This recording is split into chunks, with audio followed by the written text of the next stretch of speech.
उत्सव कथाएं चैनल में आपका खूब खूब स्वागत है। आज हम गीता जी के अध्याय 11 के तृतीय भाग का पठन प्रारंभ करते हैं। हे अनंत सामर्थ्य वाले, आपके लिए आगे से और पीछे से भी नमस्कार है। हे सर्वात्मन, आपके लिए सब ओर से ही नमस्कार हो, क्योंकि अनंत पराक्रमशाली आप समस्त संसार को व्याप्त किए हुए हैं। इससे आप ही सर्वरूप हैं।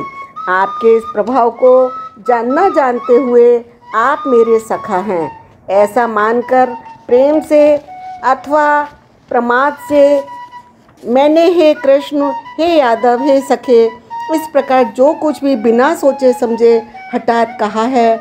और हे अच्युत, आप जो मेरे द्वारा विनोद के लिए विहार, शैया, आसन, भोजनादि में अकेले अथवा उन सखाओं के सामने भी अपमानित किए गए हैं, वह सब अपराध अप्रमेय स्वरूप अर्थात अचिंत्य प्रभाव वाले आपसे मैं क्षमा करवाता हूँ।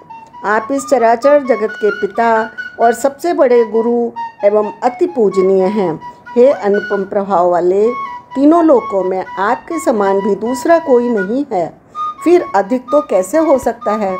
अतः हे प्रभु, मैं शरीर को भली भांति चरणों में निवेदित कर प्रणाम करके स्तुति करने योग्य आप ईश्वर को प्रसन्न करने के लिए प्रार्थना करता हूँ।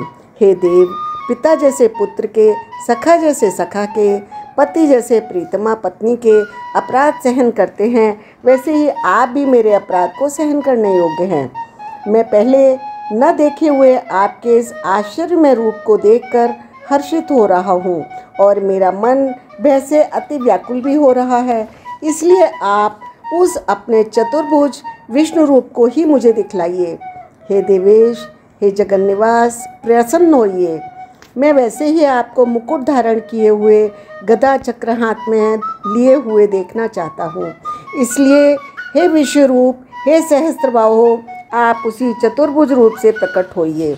श्री भगवान बोले, हे अर्जुन, अनुग्रह पूर्वक मैंने अपनी योग शक्ति के प्रभाव से यह मेरा परम तेजो में सबका आदि और सीमा रहित विराट रूप तुझको दिखलाया है, जिसे तेरे अतिरिक्त दूसरे किसी ने पहले नहीं देखा था।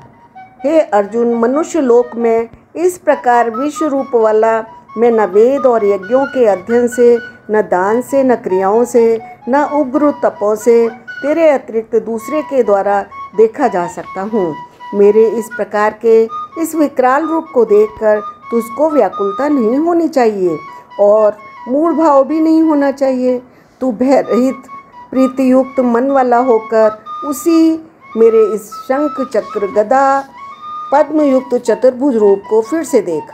संजय बोले, वासुदेव भगवान ने अर्जुन के प्रति इस प्रकार कहकर फिर वैसे ही अपने चतुर्भुज रूप को दिखलाया और फिर महात्मा श्री कृष्ण ने सौम्य मूर्ति होकर इस भयभीत अर्जुन को धीरज दिया। अर्जुन बोले, हे जनार्दन, आपके इस अति शांत मनुष्य रूप को देखकर अब मैं स्थिर चित्त हो गया हूँ और अपनी स्वाभाविक स्थिति को प्राप्त हो गया हूँ।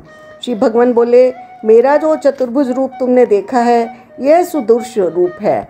इसके दर्शन बड़े ही दुर्लभ हैं।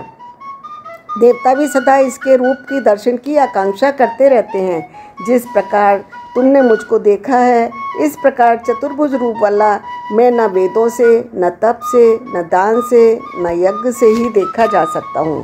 परंतु हे परतम अर्जुन, अनन्य भक्ति के द्वारा इस प्रकार चतुर्भुज रूप वाला मैं प्रत्यक्ष देखने के लिए, तत्व से जानने के लिए, प्रवेश करने के लिए, एक ही भाव से प्राप्त होने के लिए भी शक्य हूँ।